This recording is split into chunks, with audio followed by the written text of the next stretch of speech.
where there are 4 specific regional centres as well, regional groups, who are part of this and absolutely central to all of this.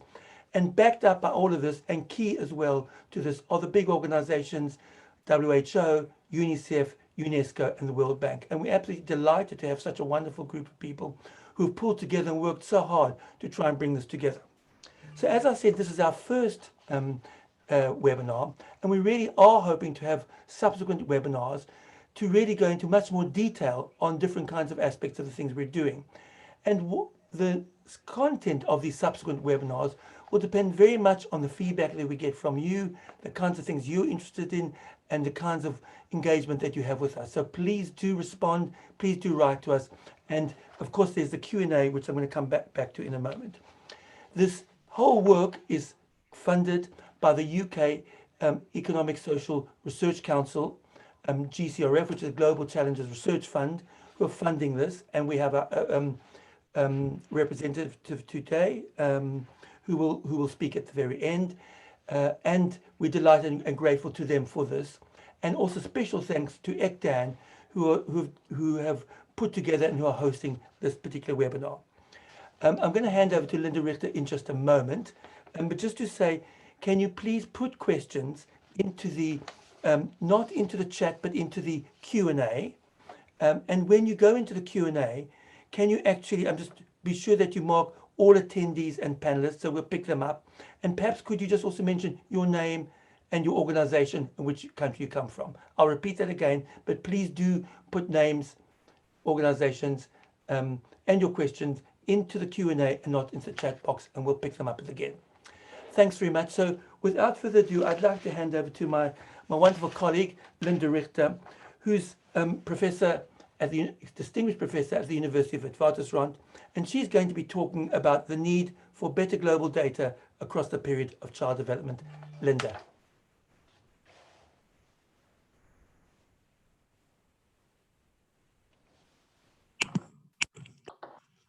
Despite lots of experience in Zooming, I always forget to turn on my camera and my sound. But greetings, everybody, and it's great to see so many people I know coming onto the participant list, and so many people I don't know who we look forward to being in contact with after this. I'm just going to make a few introductory remarks about the project. It really grew out of the Lancet series, the 27 Lancet series, Advancing Early Childhood Development from Science to Scale. Now, this series built on the 2007 and 2011 series and laid out the conditions needed by all young children for the realization of their human potential. In doing so, the papers articulated the concept of nurturing care, which WHO, UNICEF, and World Bank articulated in the Nurturing Care Framework, which describes an ecological framework in which facilitating conditions which describe laws, policies, and services support families to foresee the health, nutrition, security and safety, early learning, and responsive care for their young children. Now, to achieve nurturing care for all children and ensure that no child is left behind requires monitoring and accountability mechanisms. This was the motivation when the Nurturing Care Framework was launched to start the Early Childhood Development Country Profiles, which are designed to reflect the Nurturing Care Framework, including the facilitating environment and the components of nurturing care. The country profiles, which are produced by UNICEF, now cover 196 low, middle, and high-income countries.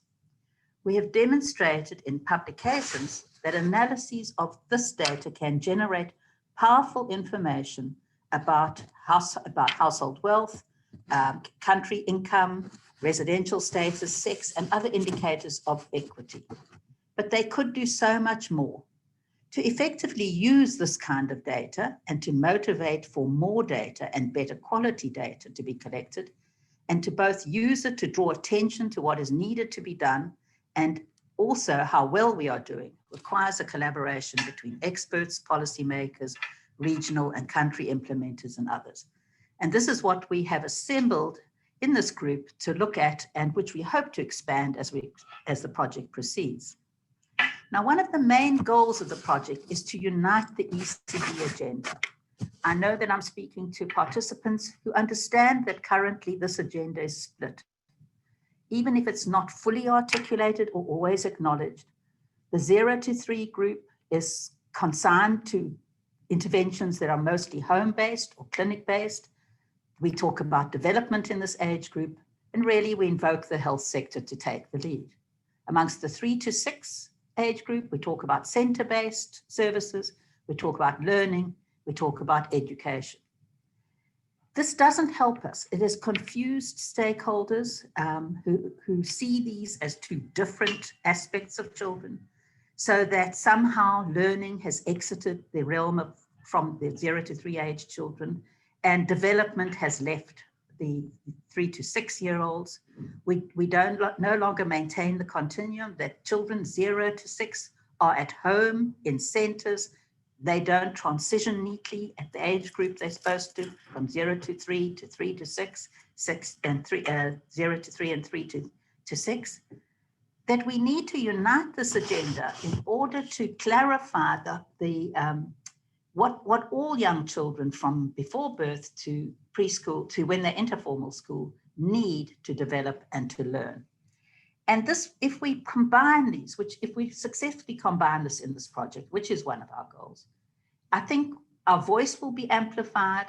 There'll be greater resources coming in with an understanding of, certainly this is a continuum. Nothing demonstrates it better than childcare. That children go into childcare from only a few weeks of age. It doesn't mean they're not learning, that they're not being educated. The children of 4 and 5 are not necessarily in centers and not necessarily in learning in what are classified as learning environments. We need to see this as a continuum and ensure that the nurturing care components are provided to all children from 0 to 6 years of age. Now, the way that we're going about this, and you're going to hear some tantalizing details of this today, is we're sourcing, we already have sourced a great deal of data through the country profiles, but we're sourcing new data. We are in the process of analyzing this data, including on contemporary issues such as the impacts of COVID. We are disseminating that information. We want to promote and advocate the use of global data to inform policy and practice. And this is where such a broad community of people, as I see there's 188 people on this webinar now, we need everybody to be carrying forward these messages of promoting and advocating the use of global data and country data to inform policy and practice. So with that, I'll just hand back to you, Ellen. Thanks very much. Thanks very much, Linda. That was very clear and very concise, and a very nice introduction to what we're doing. Our next speaker is Professor Nirmala Rao from the University of Hong Kong. Nirmala, very welcome, and you can talk about the challenges in measuring participation in pre-primary education. Thank you. Thank you very much, Alan. Thank you for that introduction. My talk is on the challenges in measuring participation in pre-primary education, and flows exactly from what Linda just said, that we really need to harness the global data to make advances and to advocate for young children's development and learning, and their optimal development in particular. What I'd like to do in the 10 minutes allocated to me is highlight why and how we have been measuring participation in pre-primary education, and also talk about some of the issues that present challenges to us in measuring participation in pre-primary education.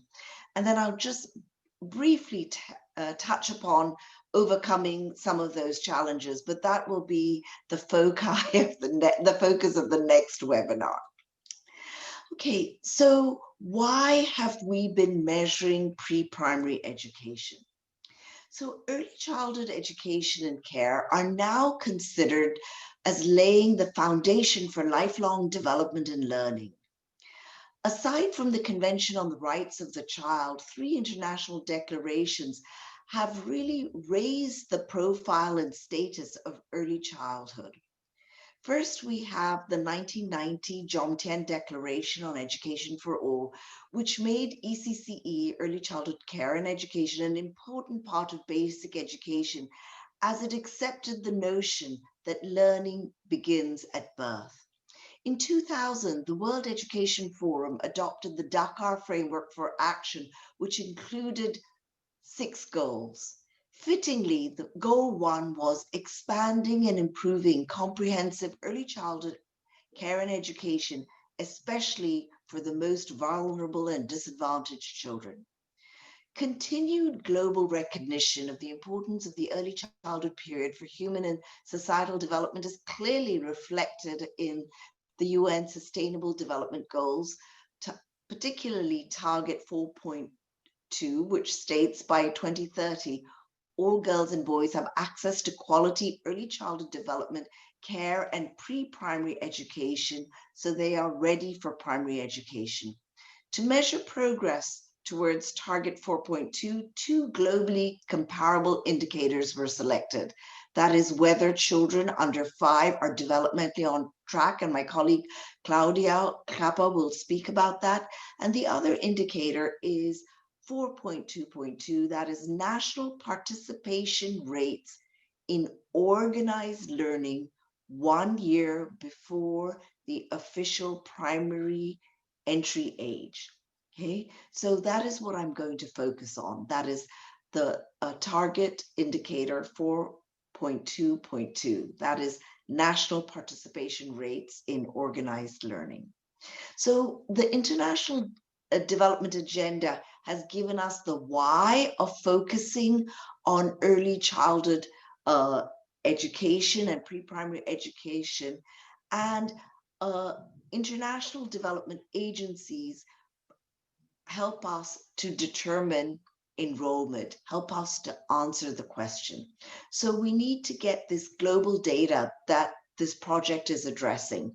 So we can determine enrollment using data from many sources. Globally, the UNESCO Institute of Statistics is mandated to develop methodologies and standards and indicators to achieve SDG 4, that is the target related to education, and collect administrative data from over 200 states. However, with the target related to early childhood education, as Claudia will tell you, UNICEF is the custodian agency for one of the indicators. Issues exist in collecting parameters related to indicator 4.2.2. What happens is countries provide UNESCO the data. And UNESCO also collects administrative data through surveys. We also have the mixed data and the DHS programs. As you can see, pre-primary education has increased throughout the world. And we talk about the gross enrollment ratio, which is the country's theoretical capacity to accommodate for children. Typically, we talk about 3 to 5 years old, but some countries have 1 year of pre-primary education, some countries have less. There are a number of issues in measuring participation in pre-primary education, and this is what I want to focus on for the next few minutes. The first issue is definitions. Countries vary in their definition of early childhood or pre-primary education, can range from 0 to 6 years to 3 to 6 years. And they also vary in the terminology they use, from early childhood education to early childhood care and education to pre-primary education to kindergarten education. So when we don't have common terminology, it's difficult to collect data that are internationally comparable. The other point is the SDG indicator uses the term organized learning, which may include both pre-primary education and participation in informal programs. We can collect data from 2 main sources. One is administrative data and the other is household survey data. But what we find is that there are discrepancies in the data collected through administrative surveys, usually the Ministry of Education, and those collected through household surveys. And there are several reasons for this. One is it's the type of question asked. Usually in the administrative data, they get enrollment data, but in what is called the ANER, the adjusted net enrollment rate 1 year before primary school, we get them from household surveys. And the question asked is, has your child ever attended pre-primary school? It doesn't talk about how long they've been or the type of program they've been in. Sometimes ministries of education do not enumerate informal programs. They do not count private education programs, as is the case in India. So what we find is the different sources of data have different estimates on enrollment, and this is really a problem. We know that quality matters. A child that attends a program 1 day a week has a very different experience from a child who attends a program for 8 hours, 5 days a week. So we need to talk about frequency, intensity, that is a number of hours per day, duration, how long the child has gone. 5-year-olds tend to be more likely to attend pre-primary than 3-year-olds. And we talk about dosage. Dosage is intensity plus duration. Of course, we know that quality matters, teacher quality and class size matters very much. But the surveys that are conducted collect very simple information. They don't get information on quality typically, and they don't get enough information on quantity. So what I'm going to do is I'm going to use my last few minutes to show you a few pictures to demonstrate the wide variation in programs and types that children attend. Now, this would be considered pre-primary education. This is a community preschool, which is very different from this kind of program where children are sitting in rows in an urban area and a rural area. One on the left, you see children in a pre-primary school, whereas on the right, you see children who are attended a standalone kindergarten. This is in sub-Saharan Africa. You see children in 3 different programs in a short geographical space. The children in the middle are attending a private preschool. The ones on the right are attending a government school pre-primary class, and the ones on the left are attending a pre-primary a community preschool. They're all the same age, but this is all counted as pre-primary education. Here we have children who are attending a drop-in center. They don't attend every day. They go once in a while. All these children would be considered as attending pre-primary education. This last picture is from Shanghai. All these children attend daily from 9 to 6. As you can see, there are beds on the side. They have wonderful facilities. So as you can see, there are wide variations in quantity and quality, and the data that we have really don't capture these. So really, we have to give attention to context. There is a policy focus on early learning, and we are seeing increasing enrollment in early childhood education in many countries. We really need to ensure that this increase in quantity is not associated with a decrease in quality of provision, but we also need to be mindful that the contexts of these increases are very different and that contexts are changing very rapidly. We look at time trends, and I'm just going to show you some data from Guizhou. We have 3 different kinds of kindergartens that we worked in, 3 different types of early childhood programs that we worked in 2006. This is a separate kindergarten and children in a pre-primary class in a primary school. And this is, then we see last year, 2 years ago, how much the context has changed, right? But yet the data, the enrollment data are the same. We're just saying children are attending or not. Social justice really matters. In all countries, this is from Chunling's work. We see that. Sorry, can you just start winding up? Apologies. Yes. Thanks. We see that children from wealthier families and children from urban areas are more likely to go within a country, but we also see disparities within countries. So our challenge is to overcome these issues with the data. We need to analyze policy participation outcome relations, we really need to give importance to context. I just talked about one part, and that is ECE participation. My colleagues will talk about child characteristics, home learning environments, and policy change. The important thing for us is that to be mindful that the context is important and data are important. Thank you very much. Thanks very much, Namara, for that very interesting presentation. Our next speaker is Dr. Claudia Kappa, who's head of statistics at UNICEF, and we're delighted to have you here, Claudia. And Claudia is going to talk to us about measuring early childhood development in household surveys, a synthesis of internationally comparable data. Claudia.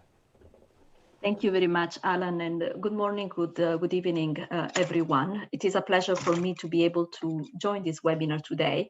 My presentation will revolve around three main points. First of all, what does it mean to collect data at the population level when it comes to monitoring ECD? And what does it mean really to collect this data in a way that will allow for international comparability?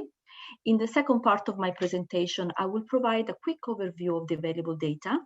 And lastly, I will talk about new developments and the type of investments needed to improve the availability and quality of global data on early childhood development. First of all, let's talk about population level monitoring of ECD, because we are talking here about a very specific purpose of measurement.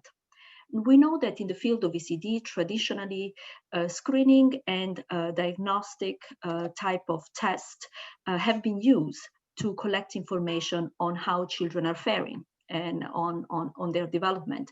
But this type of screening and diagnostic tests tend to depend on highly trained professionals and require quite a significant amount of time when it comes to administration of this tool, which make them inadequate for large-scale population-level monitoring.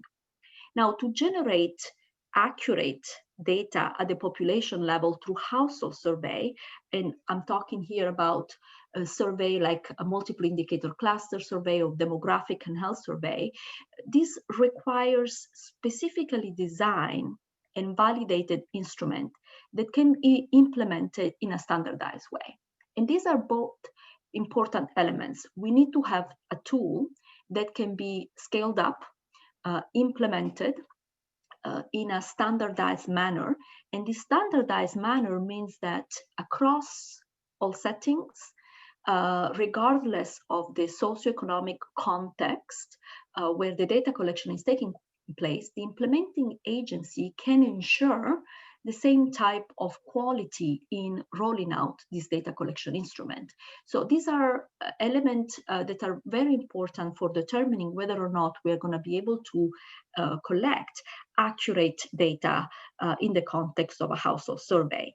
And additional constraints that sometimes are overlooked is the fact that in the context of large-scale survey like a mix or a DHS that collect information across a variety of different topics, instruments to collect this data have to be extremely short, extremely simple, and can be implemented by a numerator that can be easily and effectively trained on the administration of this tool. And this explains why, for instance, with respect to the point made by Nirmala earlier, in some cases, it's really not feasible in the context of a multi-topic survey to be able to collect several types of information about all the things that we would like to inquire about. Now, talking about what data are available coming from this type of data collection efforts, Linda provided already an excellent introduction, and I wanted to illustrate the contribution of this type of household survey to building the evidence that is so much needed in the field of ECD. Linda mentioned the country profiles. The country profiles are based on 42 indicators. They are meant to be able to illustrate the situation of the country using indicators that are consistent across a number of countries.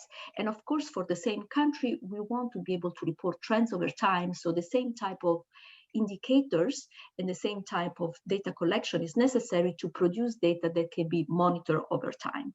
Now, the the country profiles are a testimony to the increased availability of data on early childhood development. And I'm going to give an example of this increase over time. But there are, of course, still very significant gaps. And I took here the example of some indicators that are presented in the profiles from early childhood, from child discipline to stimulation and care, antenatal care, stunting, and under the demographic indicator about the population of children under 5. And this graph show the proportion of country with available data disaggregated by high-income countries and low and middle-income countries. And as you can clearly see, first of all, the availability of data differs depending on the indicator. We have data practically for all countries in the world when it comes to the actual population of children under 5. But when it comes to child discipline, we don't have the same level of data coverage because we have a significant smaller proportion of countries with data. And the other element I would like to emphasize here is the fact that we are talking about also a gap between high-income country and low and middle-income countries. Because when it comes to high-income country, we have a significantly, apologies for the background noise, we have a significant lower proportion of country with data when it comes to high-income countries. Now, I mentioned earlier the fact that we have indeed made progress in increasing the availability of data on early childhood development. And this graph shows the progression in data availability across a number of ECD relevant indicators, from availability of children's book, to availability of playthings for children at home, child discipline, again, early stimulation and care, supervision of young children, attendance in early childhood development, and ECDI. And as you can see, between 2000 and 2020, the number of countries with available data has significantly increased. And I'll take, for instance, the example of child discipline again. In 2000, we had no country with internationally comparable data on child discipline. In 2005, this number of countries increased to 13, and then 49, 77, and as of now, we have 86 low and middle income countries for which we are able to finally report on child discipline experienced by children under 5, for instance, in the context of their home environment. So indeed, there has been significant progress. Gaps remain, but it's important that we celebrate the improvement in data availability, and most importantly, we make use of the available data. Now, much of the progress that we have seen in increasing the availability and quality of data on early childhood development has been through these international household survey programs, which also explain why this data availability has increased, especially in low and middle income countries, because a survey like the multiple indicator cluster survey, as well as the demographic and health survey, are mostly conducted in low and middle income countries. And I'll take the example of MIX, that is UNICEF supported. As you can see from this map, since 1995, data collection on mixed surveys has been occurring in close to 120 countries, and around 340 surveys have been produced, covering, as you can see, most countries that are low and middle income. Now, a mix is a very important data source because it covers so many indicators that are relevant when it comes to talking about the well-being of young children. There is a dedicated module for children under the age of 5 that gather information from mothers or primary caregivers of these children and ask about mortality, breastfeeding, anthropometry through direct measurement, immunization, early childhood development, etc. But this type of household survey also gather information about the home environment through question about the profile of women, of the mothers of these young children, the fathers of these young children, and the overall household composition. So these surveys are nationally implemented, nationally owned. So UNICEF provide technical and financial assistance, but they are really owned by countries. They are official statistics, but they're also public goods. And I really encourage the researchers who are interested to go to the UNICEF website, to the MIX website, where they can download the data set and run their own analysis. And lastly, I want to talk a little bit about the next steps. What can we do collectively to support and improve the availability? Thanks. Yes, I'm finishing, 50 seconds. The improve of the availability and quality of data. There have been new tools that have been developed. For instance, there has been a protocol for collecting data on children in residential care that has been developed and launched last week that will be able to gather information on the population of children in residential homes, which are normally neglected by household survey. We also have launched the ECDI 2030, that is a measure that has been developed to monitor SDG indicator 4.2.1. But there is definitely additional investment needed. We need to increase data coverage, strengthen national capacity for collecting and analyzing data. We need to harmonize definition, as Nirmala said. And of course, we need to continue to develop data collection tools to capture certain elements that for still we don't have tools like mental health of parents, etc. So thank you very much for the opportunity to present. I would be happy to answer any question you might have. Thank you.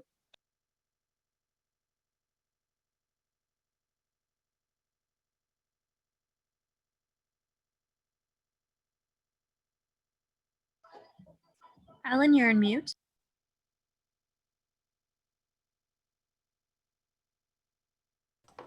Sorry. Thanks very much, Claudia. Our next speaker is Dr. Chanling Liu, and we're delighted to have her here from Harvard University. She's going to be talking about data on financing ECD and ECE, that's early child development and early child education. Please go ahead, Chanling. Greetings from Boston.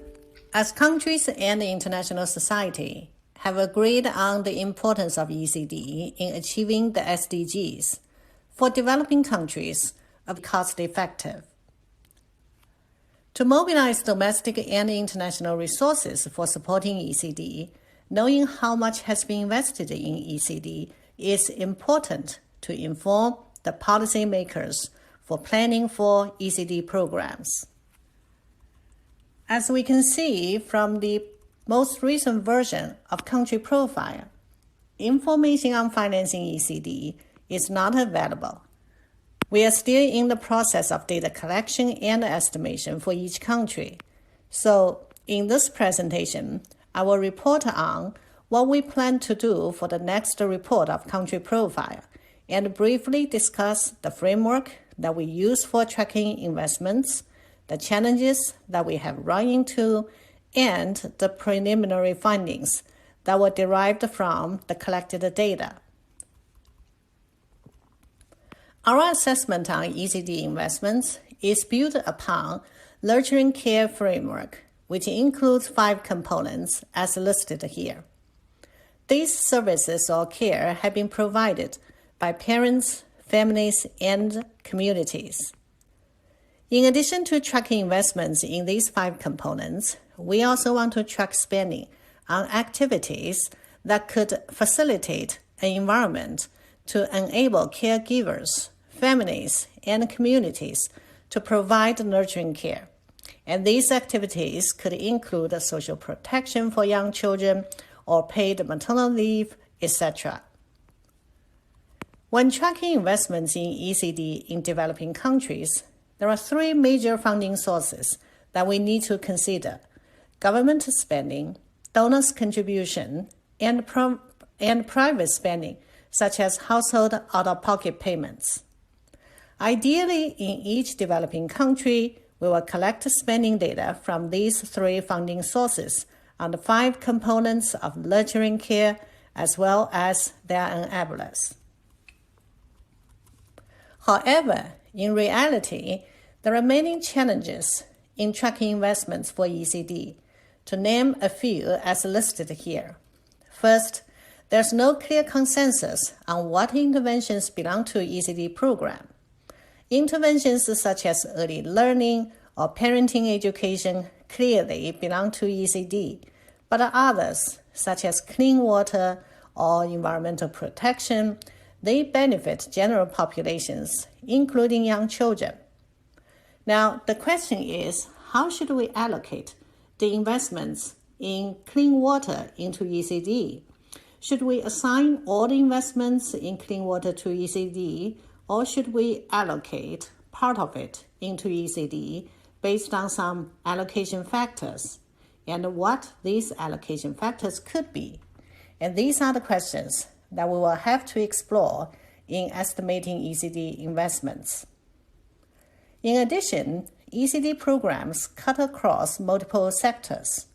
Unless a country has a national level ECD program, collecting data on national level ECD spending could be very difficult, as the data has to be collected from different sectors, such as health, education, social welfare. We need to establish a mechanism that could coordinate data collection efforts from these sectors and address the related technical, financial, and administrative challenges. Even for some components, such as preschool learning, which has consensus on what it is, in many developing countries, financing data on preschool learning from governments, households, donors are either not available or not regularly collected. Because of these challenges, we propose what can be done in the short run or long run. In the short run, we will first identify those countries with national level ECD programs. For example, in India, the government has established an integrated child development service program. This probably is the largest ECD program in the world.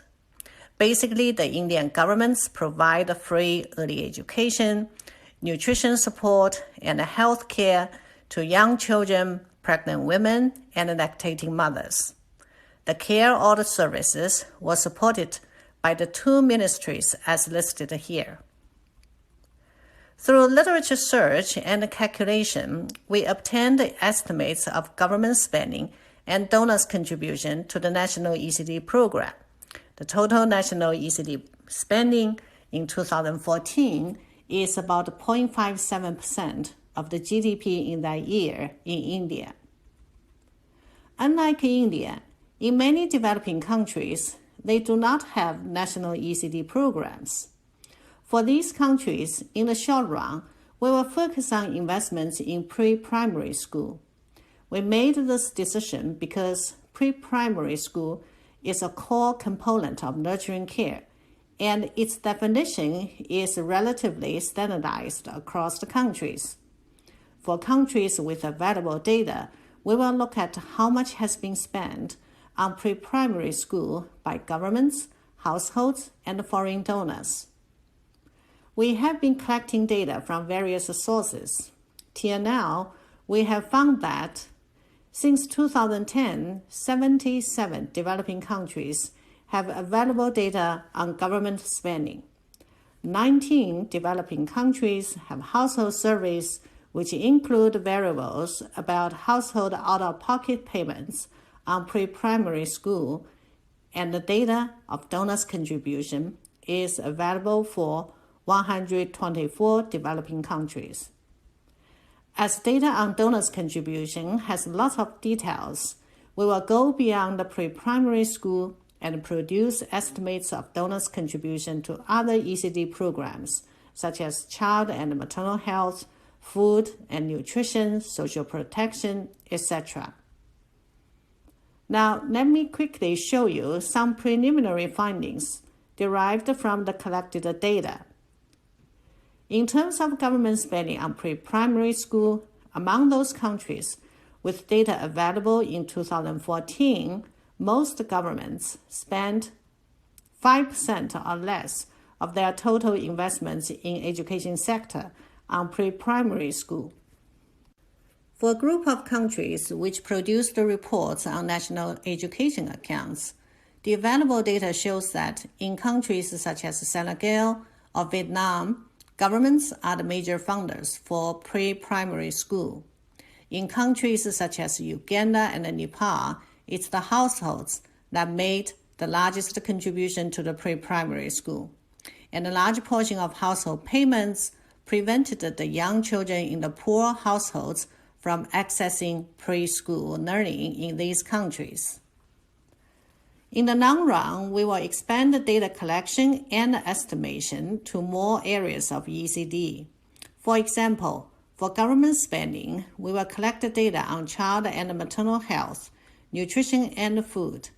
For household spending, we will search through micro-level surveys on household spending on food, clothes, toys, or books for young children.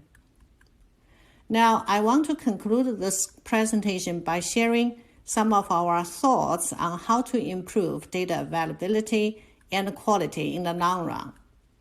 To understand how to efficiently collect the data from the governments, we may select a couple of countries to conduct country case studies and investigate how to coordinate data collection efforts from multiple sectors. In terms of household data, we may develop survey modules on household spending on ECD-related items and integrate them into the existing micro-level surveys, such as demographic and health surveys. In terms of donors' contribution, the reporting system on projects could be standardized. In addition, more data from NGOs or emerging economies, such as China, should be included. And on behalf of our ECD Financing Working Group, I appreciate any comments and suggestions. Thank you very much for your time, and I give the floor to the next speaker. Thanks very much, Shanley. That was great to have a very clear explanation of the data on financing in ECD and ECE. Our next speaker, following on very nicely from this, is Dr. Florencia Lopez-Bu, who works at the Inter-American Development Bank. Florencia, welcome. And Florencia is going to talk to us about the economic costs of preschool closures during COVID-19. Florencia, do go ahead. Thank you. Good morning, everybody. It's a pleasure to be joining this ECDAN webinar with so many distinguished speakers.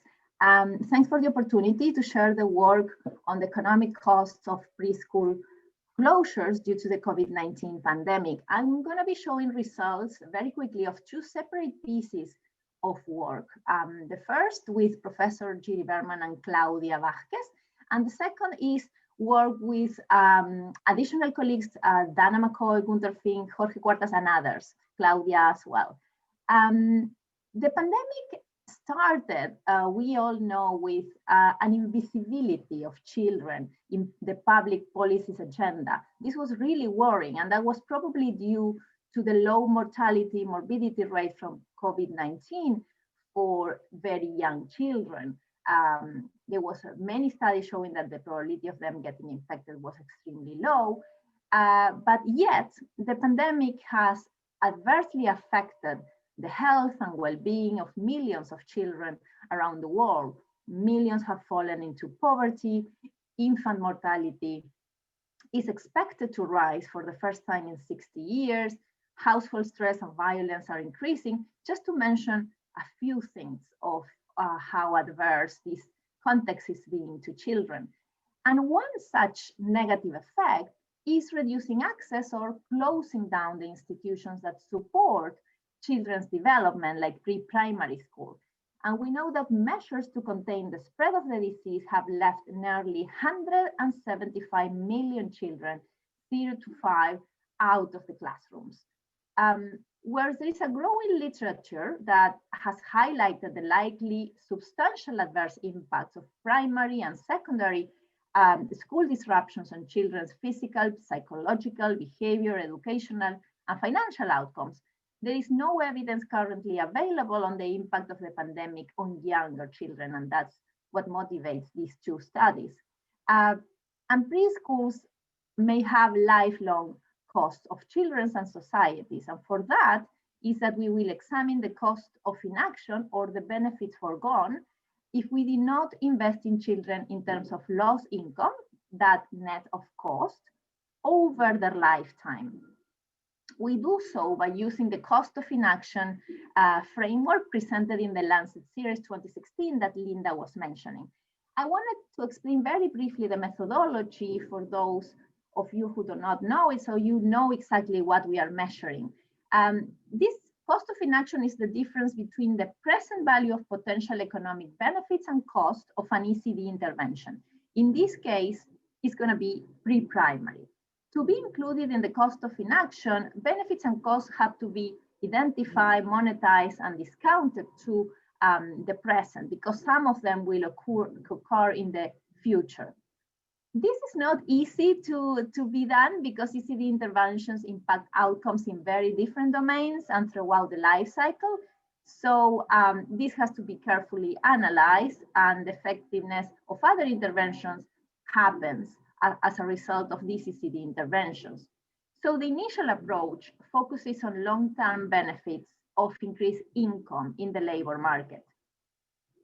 There are assumptions and limitations in this type of framework. Preschool interventions are associated with other benefits beyond income, such as maternal mental health, reduced crime. So the omission of benefits that are hard to monetize means that the estimates I'm going to be showing you are conservative, or of this general framework, the estimates are always very conservative. And the version of this model assumes that all costs are incurred at the time of the intervention, but it may be that there are some costs in the future. The model also assumes benefits and costs are the same for all children in a given country, but we all know from the literature that disadvantaged children may benefit more from an intervention. Given this forward-looking nature of these estimations, it's always very important to do sensitivity analysis.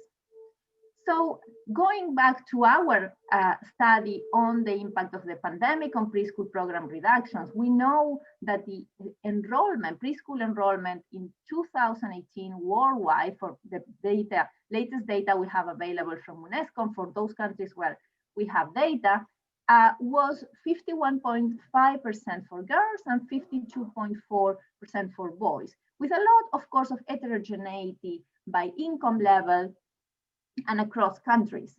And we know that the pandemic drove already, not that can drive, but drove these rates close to zero for several months in many countries. If you look at the graph, that's showing is the percentage of children in preschool closures from March 18 to August. The dot line shows the percentage of children in national or local closures, while at the time of the study, this was 175 million children, or that represents 90% of the children in the 140 countries we analyzed. The gray bars is the percentage of children in national closures, which is about 50%.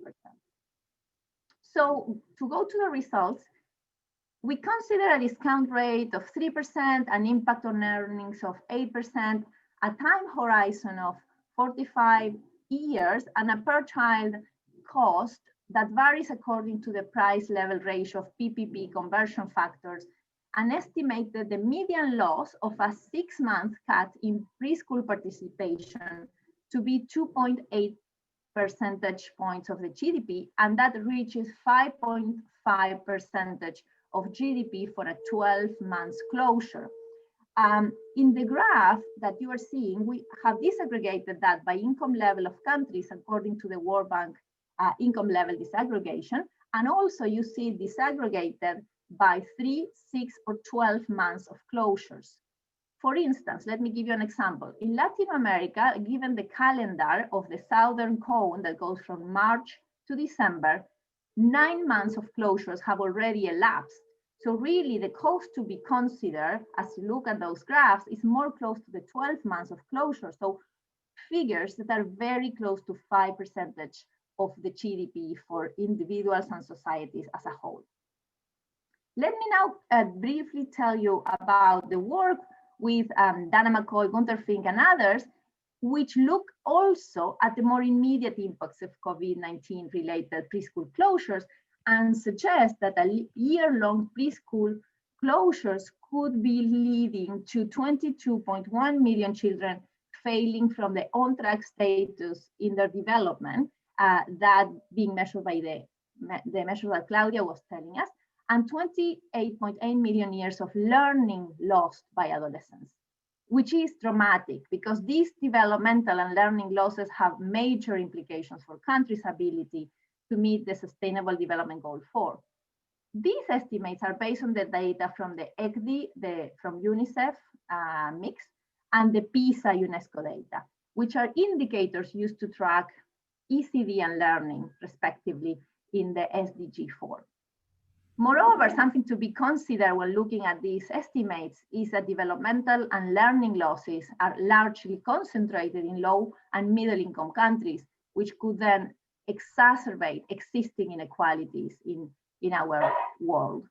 To conclude, let me just say that the simulations in both studies suggest that preschool closures will entail considerable losses in future earnings for today's children and also a large, huge cost for societies. Yet closures are only one factor linked to the pandemic that is affecting children. We have increased stress, violence, increased poverty, food insecurity, among many other channels that might be affecting children today, in the medium run, and in the future. There is also something important, is that families and other institutions may be compensating for these situations with, for instance, virtual programs or further investments at the private level. But evidence so far is quite scant on the effectiveness of such compensations. And if anything, those might be happening in the richer families.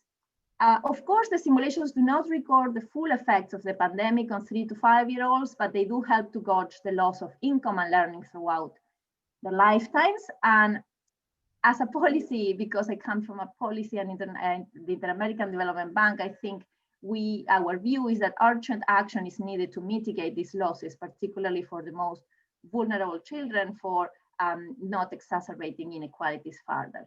Thank you very much. Thanks, Florencia. That was great. Very, very interesting.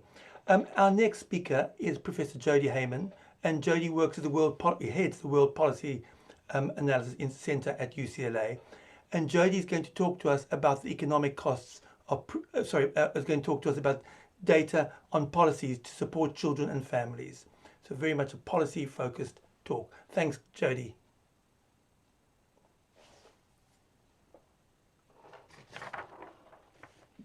Hi, everybody. I'm trying to get here joining you. Super. Well, really excited to be here with everybody. Good morning, afternoon, and evening. So I'm going to share another piece of this collaborative project, and it's where we get policy data and how we're going to use it. As I do this, I'm going to share some of the contextual data to what else will we know beyond early childhood, especially because I've seen in the chat and Q&A, people who are interested in social policy and social protection and family. So I lead World and come from World, which is a policy center with people from across disciplines and around the world. And our focus is, how do we measure what countries are doing? Now, when we do that, and we're going to have to see if this is letting me switch slides, which unfortunately it does not appear to be. There we go. So why do we do that? You've heard some amazing presentations already on what we would consider outcome data. How are kids faring? How are families faring? We want to be able to answer the questions to governments: what works? How can you make improvements at scale? To do that, we need to understand, what are they doing? What are the policies, programs, and laws? How well is it being implemented? And what outcomes is that leading to? When we have that combination of the three kinds of data, we can learn better what works. We can also hold governments accountable. So where's this data come from?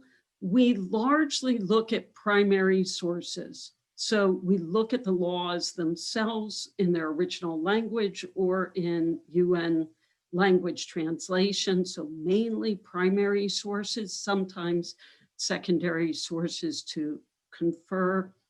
We double code everything, we verify outliers, and we're always happy to hear from anyone if they think there's any error in data. For those on this webinar who are working across areas, and we think this matters so much to early childhood because parents' experiences, parents' health, parents' work, all affects early childhood, the physical environment, the social environment.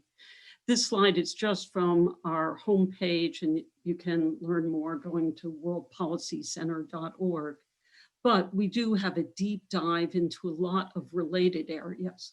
What are all the policies relevant to gender equality, to intersectional equality and discrimination, to disability? I saw one of the Q&A was around adolescence. We have a lot on that. But I'm going to dive into some examples from early childhood and then move to what are we doing on this initiative. So this is what a map looks like once we've put it together. So after we've analyzed laws around the world, this takes an example of, are moms available? Can they take leave from work? Can they afford to do they get paid leave to care for infants? Just one of the essential pieces. These data points were picked, they're in Countdown 2030, to illustrate up to 14 weeks. Why? Because that's the ILO standard. Up to 26 weeks, that's the WHO recommendation on breastfeeding. And instead of reading 10,000 pages of legislation, one can see at a glance where countries are. And indeed, one can see that the US is one of the few countries without paid parental leave, something that urgently needs to change. But one can also see across the world, how is everyone doing? And one can see at a glance, as one example, that we're doing much less well on paternity leave. As much as we know dad's leave matters, as well to kids' outcomes, to gender equality, only about half as many countries have that leave, and it tends to be much shorter. Once we measure what countries are doing, we then go on to say, okay, does it matter? Now, this slide I'm going to spend a little more time on with the abbreviations there just for the really data-oriented people on this webinar who want to talk methods, but I will go over it also for the non-data oriented. So what do? We link a policy, like paid maternity leave in this case, to an outcome. So we said, if you look over time, if you look over a 7-year period, and a lot of countries, 20 low and middle income countries, over 280,000 births, what happens? And found in multi-level models, and all that means without the jargon is we account for the difference in the household and the community and the country, that it lowered infant deaths. Maternity leave also increased vaccination rates, it increases breastfeeding, it lowers diarrhea. And these are studies, as you can see towards the end, over 20 years. So it allows us to learn about impact. Then what do we do with that data? It's all shared widely. The reason I gave the link to the center is we think all change happens in partnership. It happens because policymakers, social movements, civil society, researchers are working together and across areas. This is just some of the use that we've seen global policy data measures as well as global outcome data use. centers in the Philippines and citing data to move paid maternity leave in Ireland paid and South Africa paid paternity leave. In the US, I've already said, is far behind, but the states are moving it. And of course, we know that the UN is using it in many important ways, not just our data from around the world that people are collecting on policies. Now, so what do we know about whether, if we know policy data can matter? Again, it's only one piece of the data infrastructure. We need to know whether policies or laws are implemented. We need to know the outcomes, but it's one of that key puzzle pieces. Do we have what we need? And you'll see in a couple more slides that in early childhood, we don't. There are a lot of gaps. So I'm going to go quickly into what will we be collecting in this? And why are we collecting it? This collective study, we are going to be looking at whether funding pre-primary leads to improved outcomes. Why? Because budgets are so constrained that even though everybody on this webinar probably already agrees with that, we need to move governments on it. I'm sorry that the technology is not cooperating here. So obviously the interface on this laptop to the others. So what are the outcomes we're going to look at? We're going to look at primary and secondary school outcomes. We're going to look at those early development measures that you heard about earlier from Claudia. We're also going to look at employment and economic outcomes. What are the gaps that still need to be filled? And this is close to my conclusion. I just want to say beyond this study, we need to have much better data on early intervention for children with disabilities. We need to have much better data overall on policy 0 to 3. There's a huge void around the world on comparative data on this. We need to ensure that all data that is available is freely and widely available. Please do download, share any of our maps, fact sheets. These are just our emails so that if there's more we can share, we do. Thank you, and I look forward to your questions. Thanks so much, Jody. That was really a very good whistle-stop tour for everything you're doing and the great work of your centre.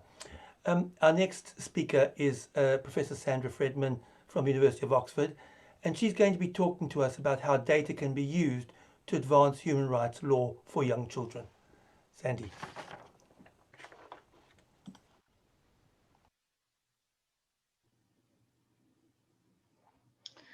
Hi, everybody. I'm sorry, I don't seem to have my camera on, but in any event, good morning, good evening. It's very good to see everybody. I think what it's been clear. Sorry, I'll just start my video now. Okay. So hi, everybody. Hi again. Good morning, good evening. I think so far what has been clear is how crucial early child development and education is. And that's been made even more obvious by the pandemic, when the loss of early child education development has had such enormous costs. So what this part of the project is showing is that actually, although it should be a top priority in any event, in addition, it's not just a policy option, but that it is a human rights obligation. And not only is it a human rights obligation simply to provide early child education development, but also from an international human rights point of view, this should be affordable, accessible, of good quality and non-discriminatory. And the other important element in a human rights approach is the principle of non-regression, which means that if a state has already put things in place, it shouldn't go backwards. So for all the many facilities and programs which were closed, they should be reinstated. So just to set the scene of what we're doing, there are three main international human rights conventions which have a right to education. These are the conventions on the rights of the child, International Convention on Economic, Social, Cultural Rights, and the Convention on the Rights of Persons with Disabilities. And as you can see, these have been very widely ratified, particularly the first one, the CRC, which has been ratified by 196 out of 197 states. The last one is the United States, which is a signatory but hasn't ratified. And the other two have also been ratified very widely. So what does ratification mean? It means that states must comply with their obligations under these conventions, which include a right to education, and also that they have to submit reports periodically about how well they've complied to the relevant UN monitoring committees. And then the committees make a finding as to the extent of compliance and recommendations to the state as to where they've fallen down or fallen short and what they should do. So these concluding observations, as well as the text of the conventions, are a really helpful and valuable source of information, of data on, first of all, what the committee regards as important in terms of compliance. Secondly, how much states are complying. And thirdly, what are the committee's expectations of the extent of states' obligations? Now, the right to education in these conventions does not in itself refer to early child education and development. It does refer to primary, secondary. Some of them refer to lifelong, to basic education. But the principles which are set out behind the right to education in these conventions clearly show how early child education and development should be seen as implied into these rights. For example, the CRC under Article 29 says that the education of the child shall be directed to the development of the child's personality, talents, and mental and physical abilities to their fullest potential. And it's clearly been shown that early child development and education is crucial to this. Also, the Committee on the Rights of the Child has itself said that it interprets the right to education as including the right to education during early childhood, beginning at birth, and linked to the child's right to maximum development. And the committee in 2005, in a general comment, which is advice to states about how they should comply, has pointed out that states parties must ensure that all young children receive education in the broader sense, which includes parents, wider family and community, and as well as the contribution of organized programs of early childhood. Now, this was in 2005, and things have progressed, and we're hoping will progress even further. So what we did with the help of Georgie Donati, we went through all of the concluding observations, that is the state's recommendations to countries as to what they should do, to see how many refer to early child education and development since 2015 under two of the conventions, the CRC and the ICSCR. And we found that particularly under the Convention of the Rights of the Child, 74 of these concluding observations out of 91, or 81%, referred to early child development as an aspect of the obligation that states have to comply with the right to education. A little bit less under the International Convention on Economic, Social, Cultural Rights, but this is one which tends to focus more on the rights of parents in relation to childcare. And you can see from this map the spread of those concluding observations. What we also think was very striking is that in 71 countries, almost all of them, in fact, the Committee on the Rights of the Child found that the state was not meeting its obligations, and it emphasized that early child education was about properly funded universal access. It has also made clear in various of its concluding observations what quality care consists of, that it must include respect for cognitive stimulation, adequate ratio of caregiver to child, and emotional support on the one hand, but also access to food, water, and sanitation on the other. These are the kind of barriers that the committees have identified in the various concluding observations that we looked at. And the barriers are identified in the context of the committees saying that states should improve and need to improve on these things in order to fulfill their obligations. These include policy strategy, human resources, financial resources, technical resources, financial barriers, quality and access. And you can see from this that financial resources were one of the main ones, and particularly important was the question of access. And I think what's coming out of this, but only reinforces what we already know, is the importance of access, the importance of a focus when we're thinking of the right to education on the right to equality. So in 58 countries, provision was available, but it was only available to more privileged young children. And the committees have called for much greater inclusion in relation to excluded groups on the grounds of gender, refugee and migrant children, children with disabilities, ethnic minorities, and regional differences. So the bottom line is that there is a duty to comply with, to provide early child education in international human rights law. And most importantly, it must be affordable, accessible, of good quality, and non-discriminatory. So I'll finish there, and thank you very much.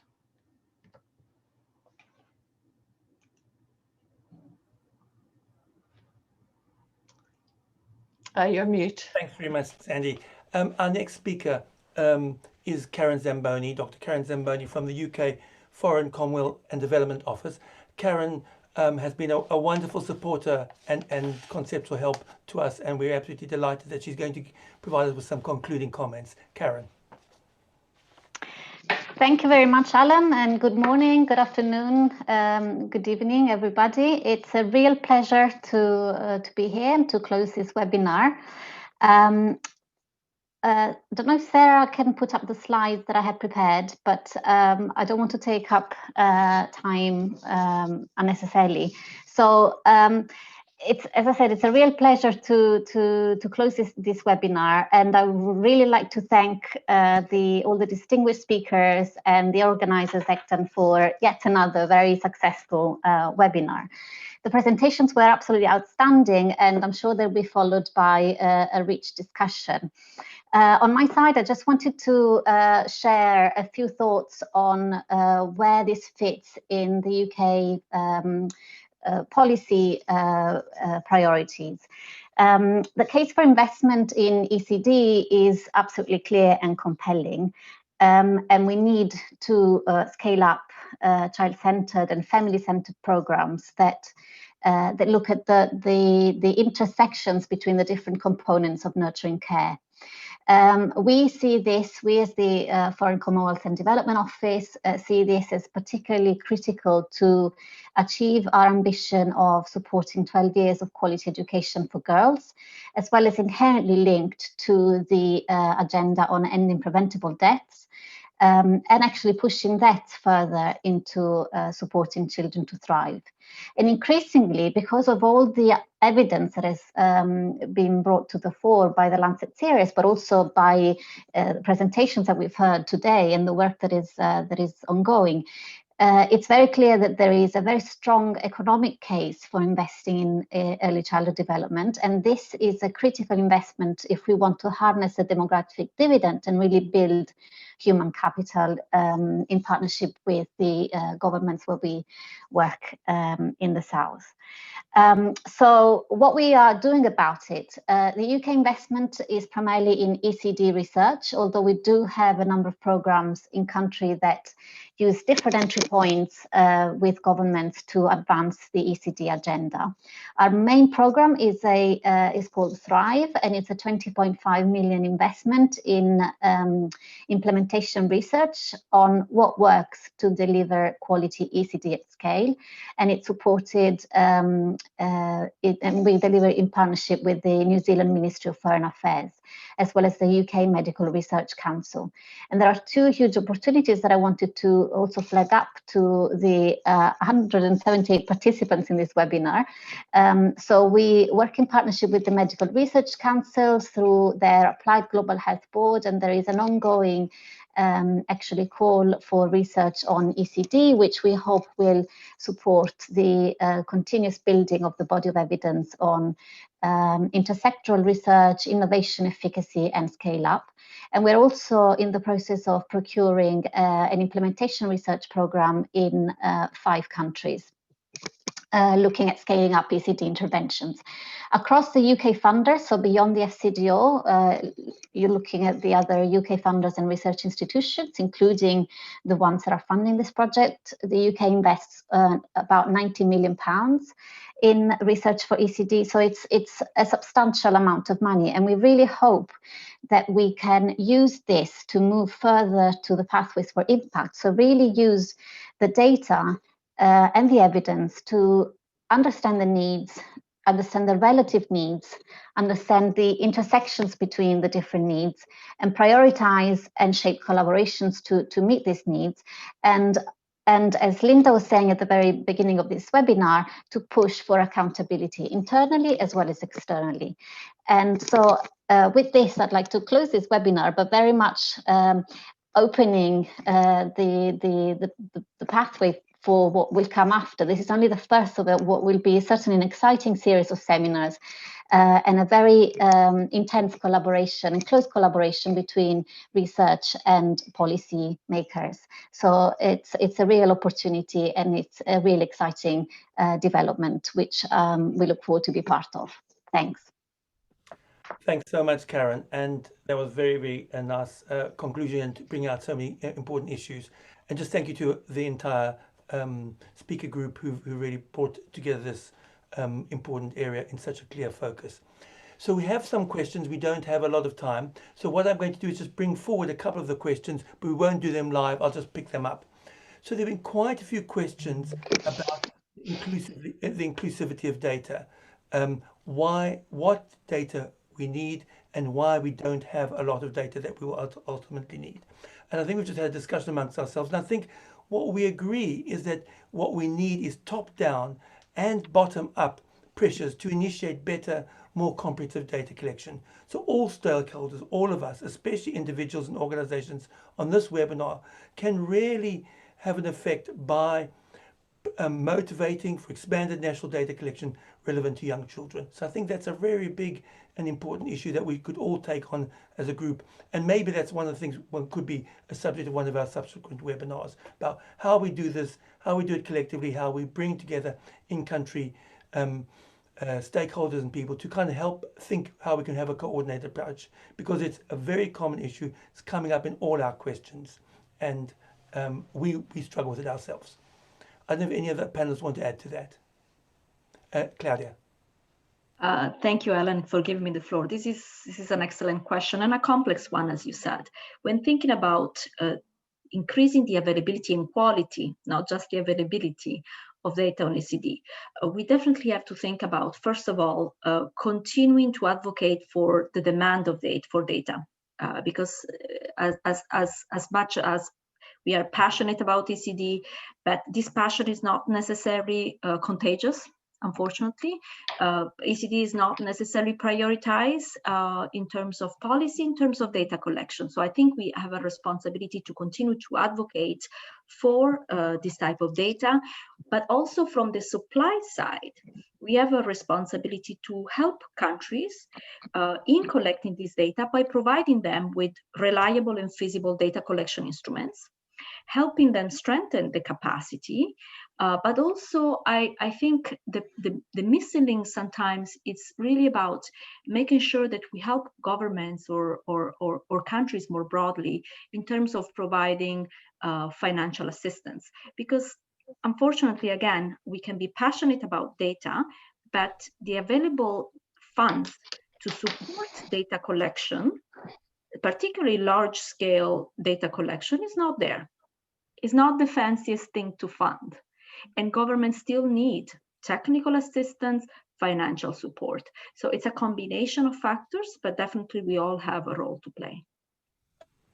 May I come in here? I couldn't agree more with Claudia, but quality comes in more than one way, not only in the data, but in terms of the services that we provide children. So whether it's the home learning environments or the preschools, we need quality everywhere.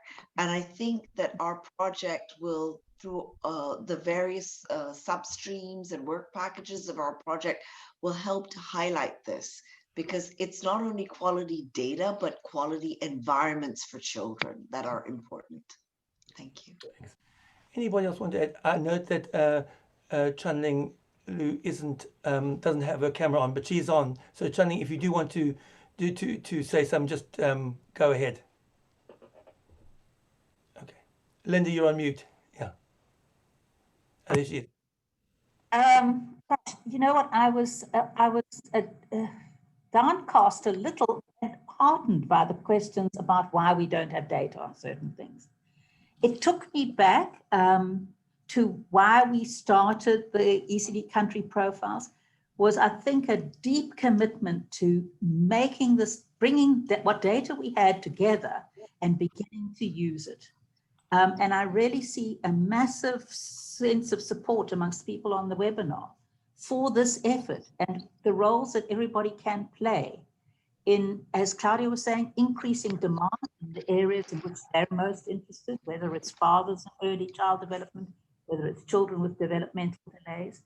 We have to advocate both bottom up and top down in our countries, in our regions, and in the global networks we work in to start to make these happen. I think also it is all of our responsibility to become intimately familiar with the data we have. Now, data on, well, they have published some fabulous papers actually showing with very strong statistical methods the ways in which policies change outcomes for children. The more we are familiar with these kind of findings, the more we're familiar with what kind of data is available, the better we can use them for advocacy and promotion in our own environment. So thank you all for kind of picking up where there are gaps, that we must do something about them. For some of them, we don't really know what the next best step is, but the only way we get there is by working together to try and fill those gaps and address the needs. Thanks, Linda. Chun-Ling, did you want to say something at that point? You're on mute, I think. Go ahead. Hear me? Can you hear me now? Yep, go for it. Good. So I think I agree with all my colleagues regarding the importance of political commitment to ECD, first of all. So only countries, the governments put the ECD in their high priority in their policy agenda, then they would pay attention to the data collected so they could monitor the progress in ECD. So that's the first thing. And secondly, in terms of financing data, I think it's especially difficult compared to collecting data on health alone or on education alone. As I said, ECD cuts across many different sectors. Therefore, we have all these technical or administrative difficulties for collecting data. But by saying all that, I guess we all agree that we really need to make effort to collecting quality financing data so we could hold governments accountable in terms of promoting ECD. Over to you, Alan. Thanks. So I just want to add that data is power in this area, and we really shouldn't ignore that. So I don't mean that the power sits with research. It doesn't. It sits with policymakers, civil society, citizens using it.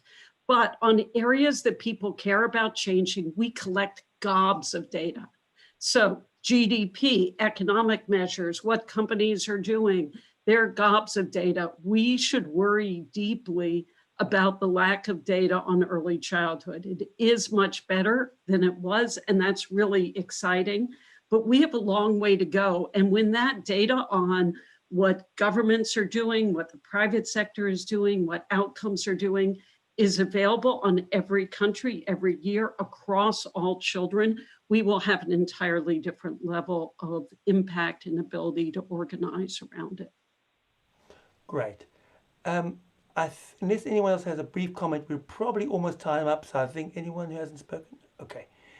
We've got a lot of comments in the Q&A, and we will keep them in mind. Our idea is to have follow-up webinars, which we will let you know about through ECDAN, who have very kindly again agreed to host. And we'll focus on individual items and individual issues which have come up today. And I noticed quite a few people mentioned the issue of disability, and that will certainly be the focus of one of the webinars that we will tackle. And just want to say thank you again to the panel for the really great and very clear descriptions and discussions of the work they've done, and to Karen, who's just come off screen for a moment, Karen Zamboni, for the excellent closing remarks.